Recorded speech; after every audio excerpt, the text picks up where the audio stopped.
When I heard about the new Oldschool Runescape plugin that lets me gamble even more within my gambling game, I knew I had to get it. Everyone and their mother has been chirping about this new TCG plugin. I didn't want to miss out on the fun of ripping some packs open as well, so I made a fresh new hardcore Iron Man to get into it. No worries for those of you that have subbed here just to follow my Goblin role-playing account. Muckbones isn't going anywhere. This TCG content is just something to further free fall into my inescapable dopamine hole while I do painfully long grinds on the Goblin Man. So the rules are simple. I get cards for XP or leveling. I can use the related item or kill related NPCs on that card. I can still talk to NPCs. I can interact with everything that isn't a card within reason. I can collect items until I get the card to use them. If I get a special rare foil card, it will unlock extra stuff related to that item on a case-by-case basis. And I can sell any duplicate cards I get for the credits back. So it's pretty much the standard rule set that most people are following. But the one twist on this account is that I'll be opening all my cards in a large booster pack style format. A typical booster pack in Pokemon or Magic the Gathering is 36 packs. It's 24 in Yu-Gi-Oh, but bigger number is better, so that's my spin on this. I'll have to earn big chunks of 90,000 credits to open up all 36 packs at once, and then use whatever I get from those packs until I get another 90k, because I love the big booster pack opening content. The goals for this account is just to see how far I can get with this plugin as a hardcore. If I die, my character gets sent to the Shadow Realm and the series is done. Considering how dog shit I am at this game, I suspect we'll only have just this episode before I die, but we're going to have fun with it while it lasts. Right off the bat, I started doing rooftop agility. That seems to be the standard route for this game mode because there's no cards related to rooftop agility.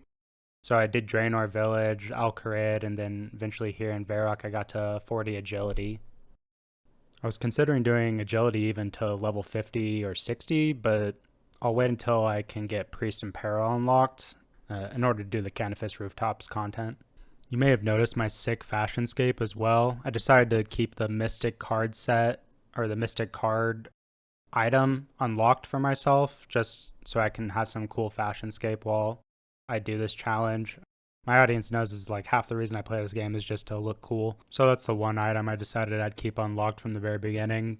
I tried this punching bag for about 5 attack levels, but I was getting bored of it, so I decided to do Hazel's Colt, or Hazel's Colt. Knock out about 1,000 thieving experience from level 1, and there also isn't any requirements for this quest, no items to unlock or NPCs to kill, so no NPCs to kill if you go one of the 2 routes. So I did the route where you don't have to kill an NPC, and I think that's fair. Good way to just get straight into thieving cake stalls though, I think. I also think this is probably one of the most basic routes that's being used at the moment, is agility courses followed by thieving to get your first packs starting off. I haven't seen many other unique routes, but I'd be interested to hear what you guys have done in your early levels to get the packs coming. This was the final thieving level I needed to get my 90k credits, so we can open up our first booster box set here. I'm gonna home teleport and we'll open them up in Lumbridge Castle, get it started. Overall, it was a pretty simple early grind for the first 90k credits. I didn't have much to complain about. 40 agility was easy, 20 thieving was easy, and 5 attack levels was fine.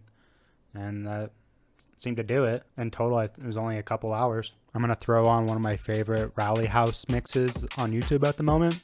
Let you guys enjoy the pack opening to some tunes. If you don't like it, you can mute the video or skip. We'll go over some of the big hits we got at the end.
All right, overall, I think the first 36 packs was a success.